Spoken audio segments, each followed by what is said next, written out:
Alors, petite vidéo technique avant les épreuves pour vous expliquer comment on remplit les bandeaux d'identification qui sont situés en haut des feuilles réponses. Alors, ces bandeaux, ce bandeau, pardon, il y en a un par feuille réponse, il faudra tous les remplir.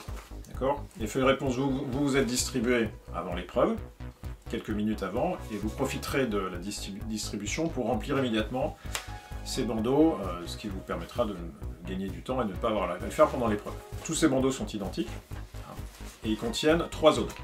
Alors la première est très claire, c'est la zone nom-prénom. Vous allez mettre votre nom, majuscule ou pas, peu importe. Prénom, c'est vraiment une case pour la vérification ultime. C'est pas ça qui nous intéresse le plus. S'il y a une confusion, on sera bien content que vous ayez indiqué nom, prénom. Et au fait, rassurez-vous, bien sûr, tout ça sera effacé numériquement pour les correcteurs humains. Personne ne saura qui vous êtes. Ensuite, il y a une case très importante que vous devez remplir. C'est la case indiquant le sujet qu'on vous a remis. Il y a un code. Alors ce code, il est indiqué sur la première page de votre sujet. Quand on va vous remettre le sujet, on va vous le mettre face vers le haut. Donc vous verrez la première page, ça vous permettra de reprendre connaissance des consignes générales. Ce sont strictement les mêmes que sur les sujets 0, rassurez-vous. Mais voilà. Et vous avez peut-être remarqué sur les sujets 0 qu'il y avait un code sujet avec 3 ronds, dont un qui était noirci. Si vous avez ce sujet-là, c'est très simple, parce que vous êtes suffisamment intelligent, vous aurez compris qu'il faut noircir exactement de la même manière les ronds qui sont dans la case code sujet. Donc ici, je noircirai avec le stylo fourni par le concours le rond du milieu. Et ça, je le ferai bien sûr sur chacune des 3 feuilles réponses, carré, rond, triangle, qui vous seront distribués successivement juste avant le démarrage des épreuves.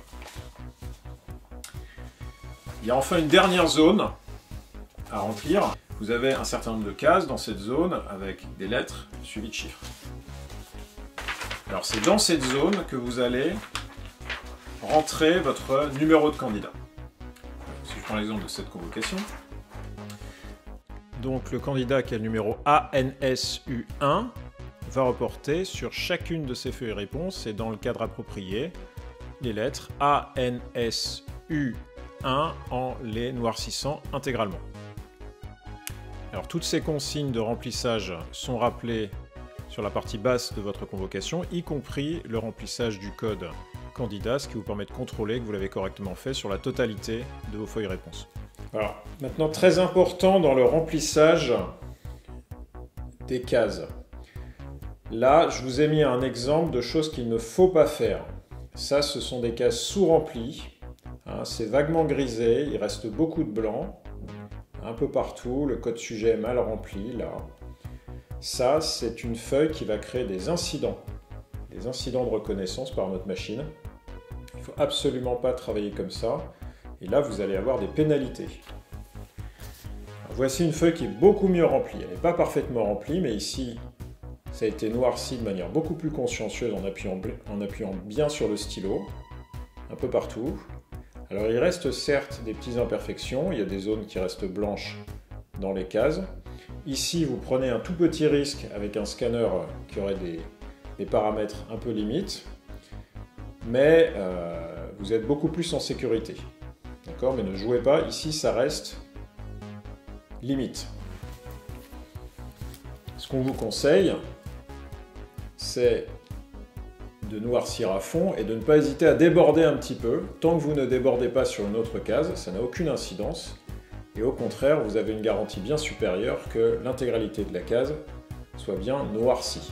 La règle, il ne s'agit pas de griser, il s'agit de noircir. Et on devra rajouter noircir à fond. Ici, vous ne courez aucun risque de problème de reconnaissance de vos résultats. Et évidemment, surtout, on n'écrit rien au-dessus. Et surtout pas dans cette zone-là, ça c'est critique. D'accord ? Et ensuite, vous n'écrivez que dans... Vous rentrerez vos réponses pendant l'épreuve, bien sûr dans les cadres qui sont prévus pour, et surtout en ne débordant pas de ces cadres.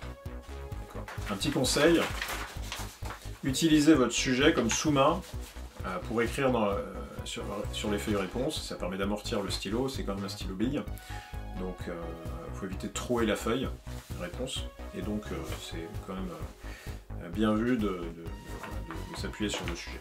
Vous pourrez bien sûr écrire comme vous voudrez sur le sujet une fois que l'épreuve sera lancée, l'utiliser comme brouillon, mettre des indications, etc. Le sujet ne sera pas ramassé. Tout ce qu'on ramasse, ce sont les feuilles réponses.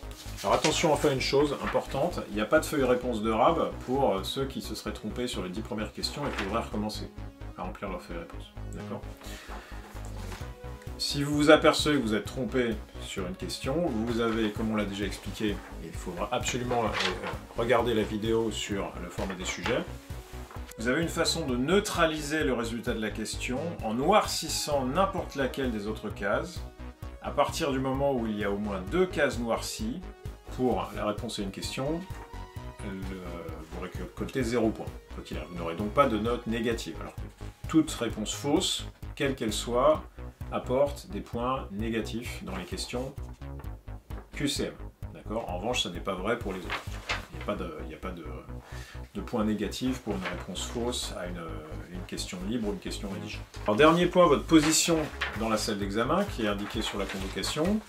Bien sûr, il faut s'y tenir. Alors, suivant les salles d'examen, vous aurez une indication avec une étiquette ou un post-it sur la table, juste avec le numéro de la place, hein, de A1, A2, etc., B1, etc.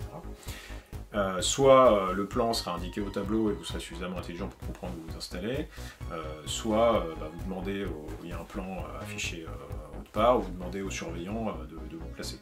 Les surveillants connaîtront le plan et sauront à quelle place correspond quelle table. Enfin, vous n'oubliez pas de venir avec le matériel nécessaire au concours, donc on vous a dit, ni stylo, ni feuille, tout ça c'est fourni.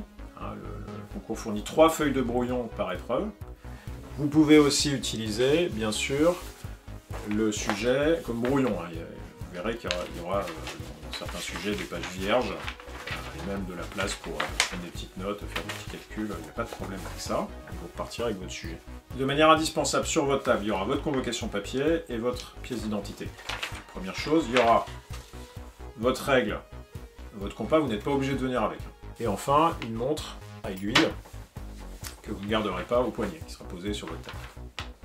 Et vous avez le droit à une petite bouteille d'eau gourde qui, elle, sera posée au sol. Et c'est tout.